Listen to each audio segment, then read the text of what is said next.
Thank you. Welcome, everyone. Thanks for joining. It's really nice to see so many people that are interested in human-centered design.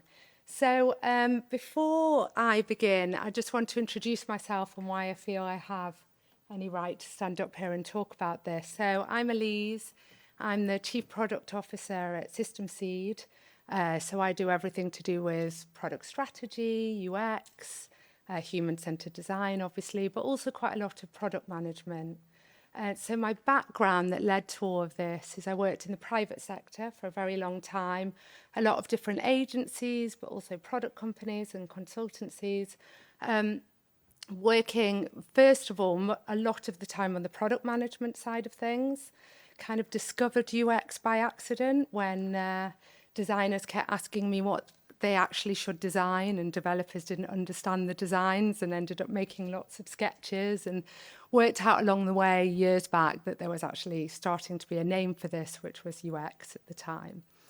And then from there, over the last 7 years or so, I've moved very much more into public sector, NGOs, charities, and government work. And I think the reason I wanted to mention both of those things in that background is the aspects of working in all of those different roles, from the product management side and a lot of time with clients and speaking with developers and understanding their confusions and trying to make things into a backlog that actually works. It's just as relevant as the user experience side of things. And the other reason I mention that is when we talk about human-centered design instead of UX, which I think a lot of you hear more often, is human-centered design is really the wording used much more in charities in the UN. And that's because they're not just talking in the digital realms. They hire human-centered designers to look at many different offline situations and scenarios. So, and it may start to sound a bit like a stuck record, but I'm going to keep going back to the fact that we're talking about humans here and not users, and what I mean by that. Well, it's also going to be a bit informal and just me chatting. I want to leave quite a lot of time that's a lot more you asking questions of each other and me. So I'm going to try not to talk like the entire time, if I can help it. The ones here that know me know that I'll struggle with that. So what is human-centered design? And I know, some of this sounds beginnery and it'll get more complex as we go on. But it's basically looking at the needs of those who experience the problem. What is it that these people actually need? And how can we design products, solutions, platforms, whatever it is, that answer to real needs? Now, that sounds obvious, right? And you're like, if you're just going to give me a load of strap lines like this, then, I could go away and work that out myself. But actually doing that is not simple at all. So we're going to talk a bit about that, but also how it differs from other things. So how does it differ? Is here again, it feels a bit strapliney. We're looking at understanding the perspective of the person who's experiencing that problem and truly meeting their needs. Now, what does that really mean, though? A lot of the time, it means understanding their real world situation and behaviour and not being so arrogant, which I think we all do in the digital world, as to think that changing that behaviour and changing what they're going to use is the solution, right? It might be, but that in itself has to be a gradual process. So often, and again, why I mentioned NGOs and the UN, we're often, first of all, dealing with what's going on right now. Well, I have a paper manual, or I do this thing on paper and I note it down here, and then I go and talk to these people with a clipboard. Whatever those things are, to just go, oh, no. I'm going to come in and you're going to use this laptop that you probably don't even have access to wherever you are. And then you're going to have this amazing internet connection and use your phone for this. There's so many assumptions that we make in our bubbles. So this whole approach, let's say, is really about making sure that we're not doing that and that we're not living in bubbles of our own assumptions. And we're really understanding the humans and what they need. So knowing how people will use something is essential. Again, sounds obvious, but at the end of the day, knowing how people will use something is not actually simple, especially if you're giving them a new system, a new approach, a new platform, a new device. All of these things, you've got to really think about, how can I genuinely know how people are using whatever they're using right now, and how are they going to adapt to something new? So before we move on, I just want to talk about when we don't do this, because again, I think a lot of this, it's like, well, yeah, no brainer. We all think we're answering to the human. Do I have this in the wrong place? Is it just because I've got a very loud voice? And I'm moving. So we all think we do this, and there's lots of examples where this goes wrong, because we may think about that user and we really think we know that user, but a lot of the time, and human, let's go back, we know that person and their environment, but a lot of the time we've looked at just a point in their journey, just one moment in their journey, and we're not looking at how things progress, how that sits within their other real world experiences, what they're doing along the way, what's that path, right? So a real example, this was a campaign run in the US many years ago, but regardless, a real campaign run in the US where, you know, lots happening government-wise to stop kids taking drugs. So what better way to do that than have this amazing strapline on pencils in schools, their target audience, their target users. But how are pencils used? Need I say more? And it goes on. So, you know, it seems obvious when you see it that way, but you can really imagine that workshop, that meeting, we can just get this strapline out to everyone in the school and it'll be so great. And, you know, it's just not thinking about the whole process and where it goes. I'll just use this moment with this slide to have a drink of water. So, we talked a little bit already about what it is, why we do it, how does it differ. But I think a really large proportion of it working is about the process, right? And the process has different aspects to it, which I'm going to talk about. And then I'm going to talk a bit more in detail about the practicalities of user testing and how some of these things genuinely work. But process is really important, and the process has to be collaborative. It's about a shared vision. Now, what does that mean? So obviously, System Seed is an agency, so I'm talking from an agency perspective a lot of the time, where I talk about clients, but it just as well can be a team within a product company. It can be your CEO and the vice president, you know, and the marketing team. It's still the same thing. It's about getting people on the same page. So that's really important, because it's a time where you can get everyone together, developers, designers, marketing team, the content strategists, the people with the ideas in the first place, the experts from the field, and work out, what do we all really know right now? Everyone's going to talk about, well, this is the problem that we need to solve for people. And normally they're going to start talking about, and so we should do this, and definitely this, and everyone's going to need this if they've got that, and it grows and it grows and it grows, even just on a conceptual level, right? So getting everyone together, you can start to really look at, what is the problem as we know it to be? How do we really know that's a problem? What data supports that that's a problem? And where are we all in a bubble? And what are assumptions? And how are we going to find out if those assumptions are true or false, right? And you can't do that if you're just in silos or deciding just as one team of people. You've got to collaborate. The other aspect that's so important about shared vision, and I'm sure you've all been here, where you feel you've had a good meeting, you've had some really good conversations, some notes have been made, you think you're all on the same page. A month goes by, something actually gets made or produced, even if it's just a deck. But a lot of the time it's actually some real work at expense of a team building something, gets done, and then someone, a stakeholder along the way, goes, oh, now I see that. That's not what I was meaning at all. That is not what I was thinking. Now I see it, I can see that. So a shared vision is visual, right? You need to be drawing together and sticking things up on the wall. It sounds cheesy, but it genuinely is the only way to make sure that you're not so stuck in your own heads that you think that the words that came out your mouth are the same translation to the next person. Visually, you can get all of that out together. So I'm sure a lot of you have seen the double diamond of expanding all of your different solutions around, what are the problems, exploring all the problems, prioritizing them, coming down to, narrowing down those opportunities.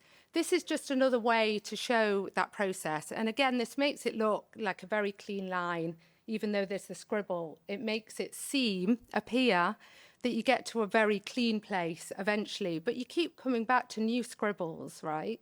So I'll talk a bit about that in a moment. But the idea of exploring which are the most important problems, how do you genuinely know those are the problems that need to be solved? Looking at what solutions could solve those. How do you really know? How can you analyze them? How can you test those out before you implement? And then also, which parts do you implement first, which I'll talk about now. And that's all, and I've put the explore in yellow here again, because it really is it's not just about measuring and then going, oh, okay, job done. And then that was good, and we'll move on to the next bit. How can you explore how that then iterates? How can you explore how to grow that from there? So along with that, and obviously I've kind of brushed over the HCD process as just that. There's a lot more to it, and hopefully I'll have some time to go into some bits of it. But it really fits with other processes that I feel you probably all know pretty well. And just before I go into that, it'd be good to have a good understanding of who you all are. How many of you are designers or, UX, design, product people, product managers? Quite a few. Not as many as I thought. How many are devs? How many are something else,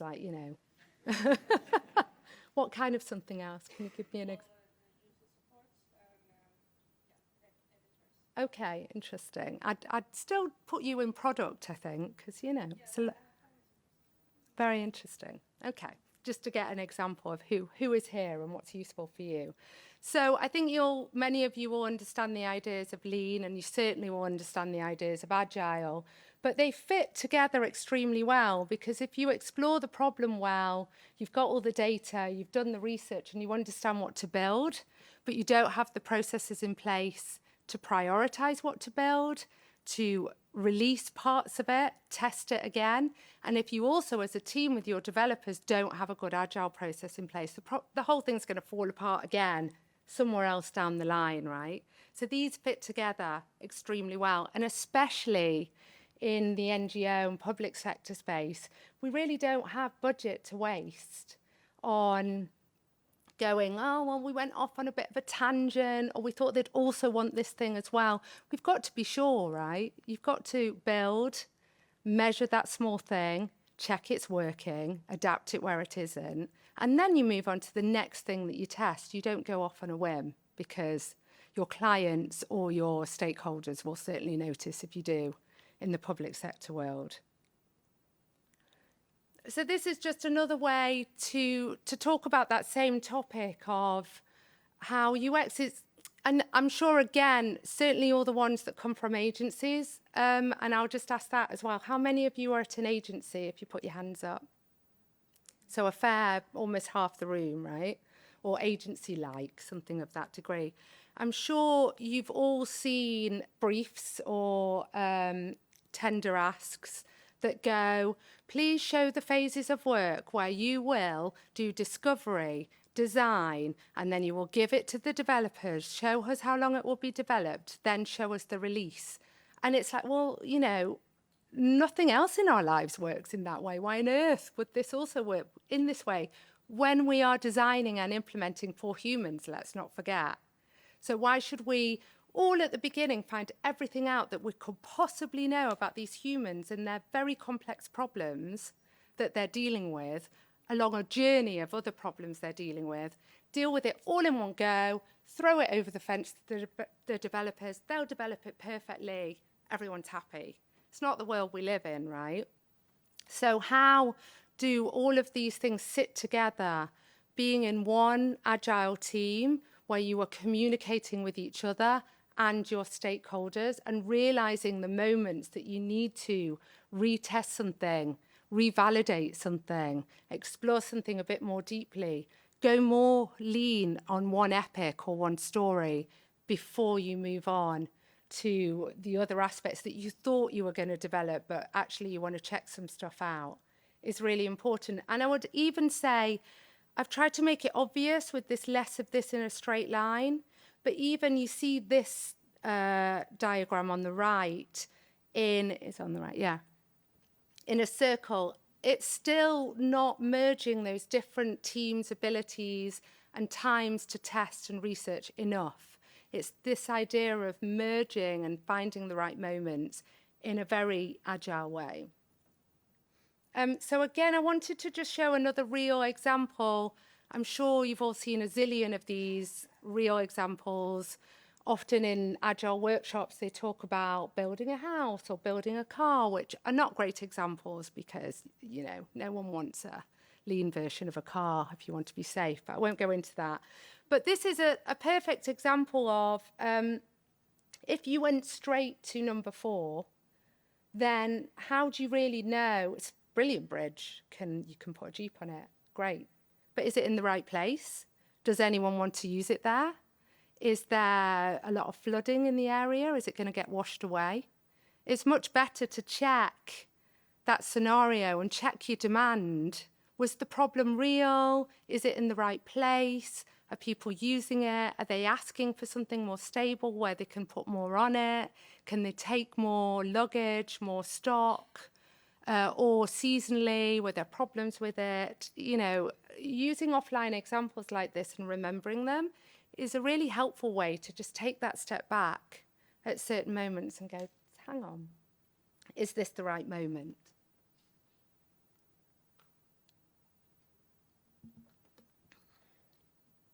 So I just wanted to talk about some realistic moments of these things, and often with clients that is a little alien to them. So at first, so WHO as an example, we were building a platform for assessing non-mental health care professionals who were going to be giving foundational mental health care in low-income settings, basically. And WHO were great at understanding that this was not, even though it was them, their funding, they were building it, but they were like, we need these 10 organizations from around the world with their different set of issues, different set of problems, to come together with us and start this discovery process of what are the needs in your area, what's happening for you, where are the problems, how are you doing this right now, what does this look like for you on paper, what's the situation with any internet connection, what devices do people have, what would people be open to using, why would they want to, etc. And similarly, Concern Worldwide is a very long-standing client for us. We started off just doing their development, and about 7 years ago moved into doing all of their UX and design. And similarly, it's about getting together the right people and going, you know, why is this happening? Why is there a reduction of donations? What kind of social media platforms are you using? Who's there? What do they want to see? What do they want to understand to trust you as an organisation? Oh, did I miss one? So on that, and I think the people in this room, I'd like to think that you all understand the difference between making something look beautiful and what we're talking about here, which is really measuring impact. Obviously, we all like things to look beautiful as well, but it really isn't, for me, what this is about. It's about, as we said at the very beginning, how can we answer to people's needs and create the impact that they're looking for? You know, in my private sector days, that was all about how could you get people to spend money on things, which is why I'm very happy I don't do that work anymore. For our charities, it's often a bit more obvious. How can we provoke and motivate and engage people to donate? In the UN world, it's a lot more about how can we make tools that people have access to, will use, that answers their problems, and how can we measure success there? So those things, they don't have to have stunning interactions. They have to be easy to use, right? So it's really not about the cosmetic aspect as much as we like to make things look nice as well. So I mentioned the whole process, and now I'll stop rambling soon so that we can all chat and I can find out more about what you guys want to know. But I talked about the whole process, and I think I mentioned that when you talk to a group of stakeholders is a really good start, but what you'll find is a load of things that they do know, because they should be experts in their own field, right? And you as digital experts should know that you are not experts in that field. If they are the, I don't know, head psychiatrist for stigma in humanitarian settings, or the main stakeholders around child protection in emergency responses, and you're making a tool for that. It's my job to learn as much information from them, but they are still the expert in the room on those subjects, right? So we gather all that information and data from them, but regardless, there's moments that you've got to get deeper in with your actual end humans who you are hoping are becoming a user of whatever you're producing, right? That's the difference. Human in their normal environment, how can they adapt to be a user of whatever you think will answer to their problem? So understanding them, I just wanted to give a few examples. So again, I mentioned the Equip project with WHO. There was so much complexity around the methodology alone of how do we assess and make sure before improving mental health care, how do we make sure that no harm is done, right? So being out with people, and not just, there are different stages. So there's the moments of, let me just walk around with you and do what you're doing, and be, you know, you're in a training, I'm going to come to the training, see how it works now. And then the next stage is really, okay, well, we have some assumptions about what we need to develop here. So let's use some very interactive prototypes. Let's go out with you, and these are examples in Uganda and Peru. Let's be with you where you've got your paper versions, but I've also got this one and a device I know you use. Let's try and use it together and see where the problems are. Some really important things with that, and it goes back to what I said about being lean. If I already go the whole hog and I go, oh, you need this assessment sheet and it should do all of these things, but I also need a note-taking section, and then I want an interactive training area that helps me use it. Number one, which bit am I testing there? There's just too much going on. Number two, it's cost us a lot of money before we actually know if we're solving the right problem. And number three, the human users will be totally overwhelmed. You need to really look at iterations of that to understand that you are testing the right thing, that they understand what they're even looking at. Otherwise, it's just, there's a lot going on here and you get no information whatsoever. So that time with small sections that you're looking at that are interactive and real, or that time just spending seeing their normal user journey, is super important to be able to see where your solutions fit into their environment, and then also see how they are adapting, if at all, to your solutions within their environment. So I mentioned it before, and you can never have too many Venn diagrams in a deck, basically. So I just want to reiterate that it should not sit alone. We're not throwing things over the fence. Everyone should be involved in this process. Developers don't sit alone and go, oh, I'm, creating this assessment sheet in this way. They understand that there is an impact on those people that are going to use them. The designers who were out in the field testing things are sitting with them, so there's that conversation back and forth all the time. So this idea of how is the product going to evolve? How is it going to answer more needs?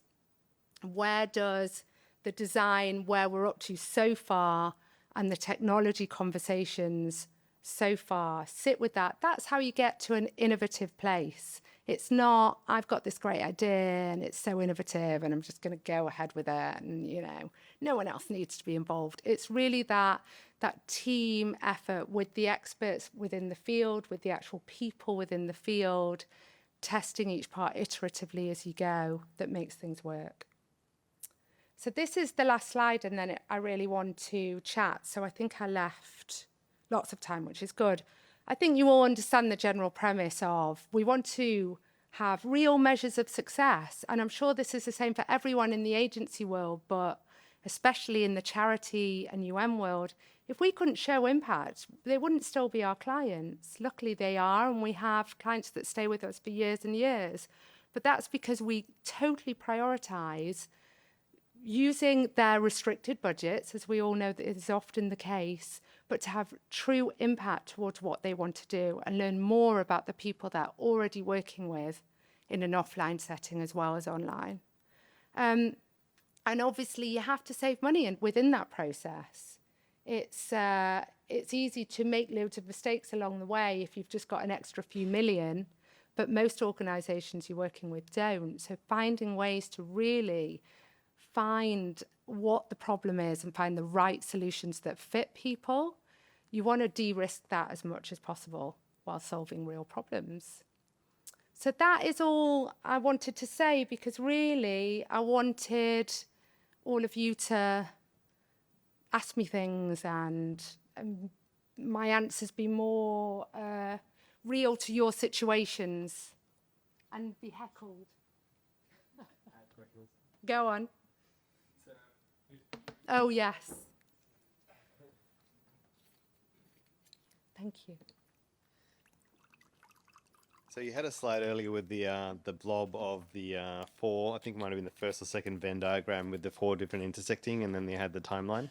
In the utopia of the blob there, and going back and kind of working those different, This one. That one there, yeah, that's it. So in the utopia of kind of going back and kind of having that fluid movement of between the more of, and having probably some reality of what this is, how do you constrain time, costs, and other aspects of a project where you need to have delivery cut-offs and timelines, when you need to kind of also be iterating and learning and exploring, because you might run out of budget, and you mentioned that, limited budgets and things like that. So the question is, how do you do it? Yeah, in the real world, how would that actually? How do you constrain the process or the costs or everything else? Yeah. And still get an outcome that you're actually trying to achieve with the process that you're mentioning there. Yeah. So I think there's a few different. Good question, by the way. A few different answers to that. I think some of it is during that discovery process, really building trust with your stakeholders to focus a lot on what are they trying to solve, because they'll always want to come in and go, we need this and we need this and we need this, and then taking them back a few steps to, for what end? Like if they've promised that their fundraising increase is going to be a certain amount, then we can know how to get there within the budget requirements. And yes, there has to be awkward conversations, I'm not going to lie, because they still want all of the other things. I think then it becomes about not saying no, but not yet. So that's one aspect of an answer. I think the other is to look at the phases also in a lean way. So something that I see a lot of people that enter UX and they've just done a UX course or even a UX degree, and then they're like, new client, I must, and they go through all the steps in line. I must do user research in this way. Then I must prototype and do this in this way. Whereas the reality is you've got to look at the budget and what you can find out within that time frame and budget, right? So if I'm with a client who has amazing levels of data, I'm not going to go, but I've got to do all of these surveys because the book of, knowing everyone, because I'm going to waste a load of their money on things that I can already find in their user base, right? Go on, one more. So I guess while you've got discovery, I mean, that is great, but then post-discovery, you're moving into the next phases of build and reiteration. Then what happens to budget and time, right? Because, hey, we still want to explore something. We haven't defined the problem enough yet. What happens with the budget? It's going to run out. We've got a deadline to meet. Going back and forth, how many times can you do that? Because in discovery, while you can theoretically confine the problem to some degree, but in reality, when you start moving into build or any post-discovery phase, it gets a bit hairy sometimes. Yeah, I think so. Again, I think there are answers to that. I think some of the things can be very small elements. So say, for example, if they're like, well, we're losing a lot of users at these particular pages, it's really important we don't. we can look at pop-up surveys and things that cost no money. We also look at a great deal of how can you give your client or stakeholders more autonomy, that they're not always having to come back to you and all you're doing is advising while they don't need more development. So some of it is that, and some of it does have to be, well, let's look at these levels of impact and let's write down everything that's for later. So I think in the small looping things, there are things that are constant and you make sure they fit in budget, right? You just make sure it's not, well, now we're just going to develop and we've decided already. It's just you can't use your budget in that very A, B, C, D way. And then the second part is as it gets into larger areas, you make sure you start talking about your phase twos, etc. And, money appears when there are phase twos that are needed. But I think no one wants a phase two if you're not meeting the priority impact first and you don't find ways to allow for that, but also allow autonomy for teams without developers constantly being needed to do that.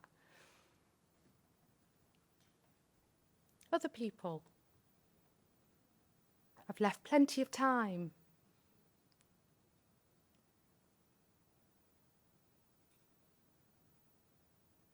Silence. If no one's going to ask a question, System Seed, you all have to answer questions. Ask questions, sorry. No questions? Liar. Go on, you must have a question.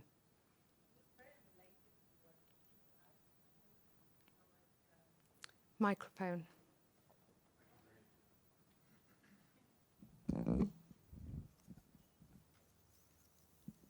No, sorry. I just I didn't ask it now because it was very related what Kil asked. Or actually, that when you don't have the budgets, how you make all this discovery process. That sometimes you end up spending a lot of time on it. How you make it effective, because in an ideal world, but in reality, sometimes the client has very tight deadlines. So yeah, it's like how we meet these prioritizing. Yeah. How do you prioritize? I think it's about breaking it into small enough parts and just not letting it be larger than you can deal with at that time, and making sure there's certain tools that you implement early on that help you do a level of surveying, analytics, data at pretty much zero cost as you go. And then going, okay, yeah, we do want to find out this next range of things, but that has to wait, and you're getting enough impact in this way to do it later on. Yeah. Rachel. You've obviously got a lot of references and got a lot of experience, which is great. Thank you. Looking back at some of that experience, can you tell us, to help us not make the same mistakes, can you give us some examples of times when you found it's been difficult to do this or troublesome and you would want to change something?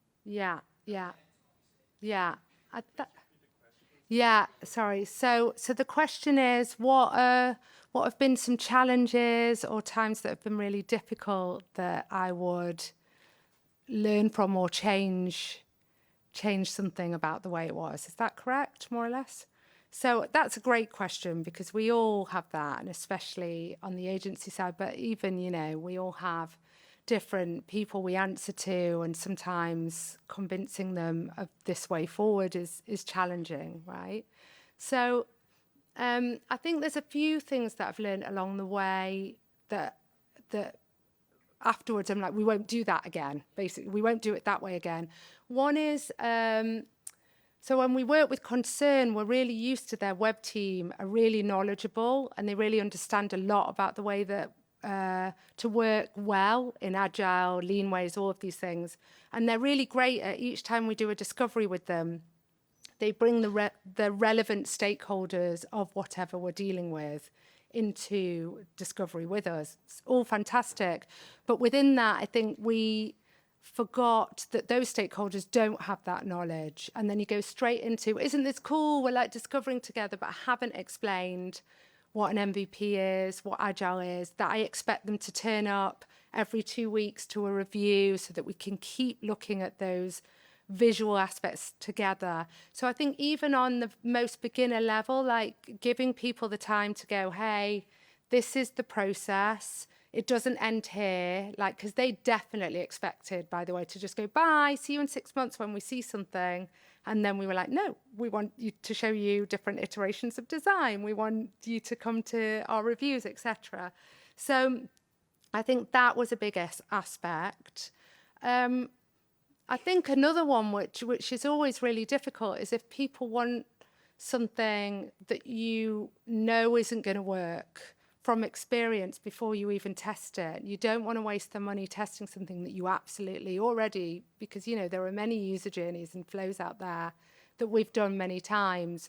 So how to take them on that journey or build trust sometimes can take longer. Sometimes you just have to let people kind of learn along the way.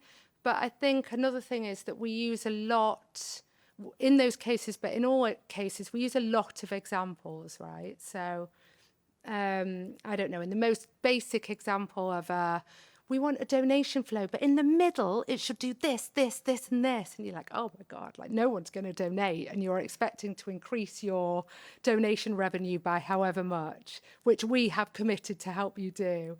A lot of the time, just that landscape review, showing loads of examples of our own, but across the board of, look what these guys are doing, look what these guys are doing, really helps show and inspire people to go, okay. So I think those two things help. There are many more, but to give some examples. Yeah.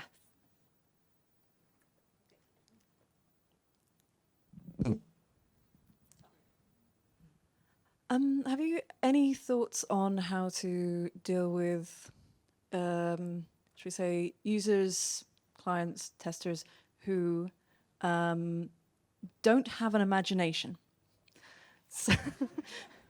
So you listen to them, you go, okay, there seems to be what you want, and okay, and we suggest doing it perhaps this way and this way and this way, and they say, okay, but can you make a version of that, because I don't know if that's the right thing until I see it. But the answer to that is to make the entire thing. Right. I get you. So I think this is the same. It's the same for clients or stakeholders as it is for an end user who you're testing with. Is I try and avoid the what you want question, because you're getting back into the solution, right? So it's the same if you go out and you did some user testing and you go, what would you want here? You'll get a load of quite bizarre answers because everyone's a designer and everyone's super creative, and suddenly, you know, it goes into this massive explosion of people's ideas. And I think it's the same in this scenario with clients, where the first step is to remove that letting it get into solutions and more taking them on a journey together, which goes back to the slide about why collaboration is so important. So trying politely to go, hey, it's great that you're already thinking of solutions, but actually let's look at that together of why do you need what, and visually let's explore what's going to work and why, and what measures we expect from that. So that's one step that I think really helps. And it takes a while, but people are like, oh, yeah. And they'll start saying things like, I know I'm getting into solutions already, and I'm not saying we do this yet. So you're like, oh, thank you. Like they start to get it themselves. And then I think the other is finding visual ways to show and test what they want, or versions that you've managed to adapt collaboratively with them. Showing visuals, prototypes, different. It's amazing what an interactive prototype can do, as I'm sure Angel, one of our designers, can talk to, and Laia. Like the number of times that we just have to add some movement to some wireframes before they understand the flow of things and how it's going to work. And then they're happy to discuss it. And then that saves you all the development costs that you're going to get into for something that you know they probably is not the right thing, and they've just decided is a great idea in a bubble. So those two things I think really help: the collaboration, visuals, and interactive prototyping. Anthony.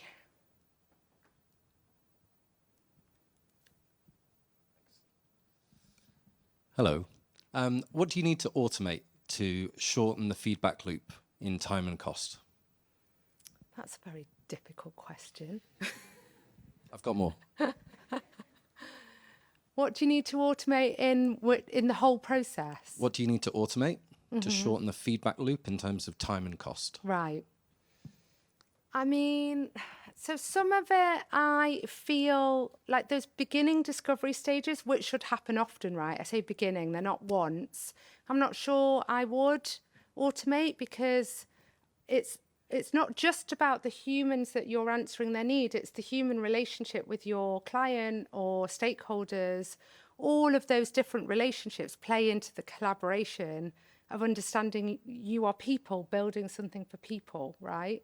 So those stages, I am reluctant to say there is great automation, but I think I touched on it before around the having the right kind of analytics set up, that it's very easy to add a Hotjar survey, add little pop-ups, these kind of things, and understanding your analytic routes well. Those are the main fall downs with a lot of clients that come to us to be rescued, is they know so little about their users, and they have Google Analytics, but they don't use it well. So a lot of it is around those things, I think, of really understanding, but then even then I go back to the human aspect of, if I can see we've added a big red button that we thought everyone would press and no one's pressing it. The first step is that, you've got the tools to understand that no one's pressing it, but then there needs to be some human element, whether that's I can put this pop-up here with only 2 questions to go, hey, what are you looking for here? But at that stage, I also need to do a bit of human work to understand. But do you want to talk about something more techie like automated testing? Where were you expecting that question or answer to go? So just full disclosure, I work at System Seed as well. And we invest a lot in automation of DevOps so that we can spin up sandcastles, apply patches from the community, bug fixes, module updates on an automated level, test them against automated testing, and then CD, they go live with no human interaction. So that's really good for techies. But then on the design and UX side, we want to make tools and processes reliable, reusable, build on what you've got, compound the knowledge that you gain over time. And as I say, I think most clients are either time sensitive or cost sensitive. So shortening that feedback loop, if you're going to say, they're already bought into what you're saying in the process, how do you make it affordable and efficient? Yeah. And I think that's a talk for next year that Angel will run on design systems. From your team, which roles participate in this discovery process? Do designers or even developers participate? Yes. Yeah, super important. So important that the developers that are going to be on the team, the UX, UI who are going to be on the team participate in that. And then all the relevant stakeholders. So that would be the product owner, if they've got one. It would normally be marketing managers, head of content, and then whatever extra, specific advisors or specialists in the field, if it's something more academic that we're dealing with as well. Silence. Well, thank you so much for asking questions and getting involved and for coming at the end of the conference.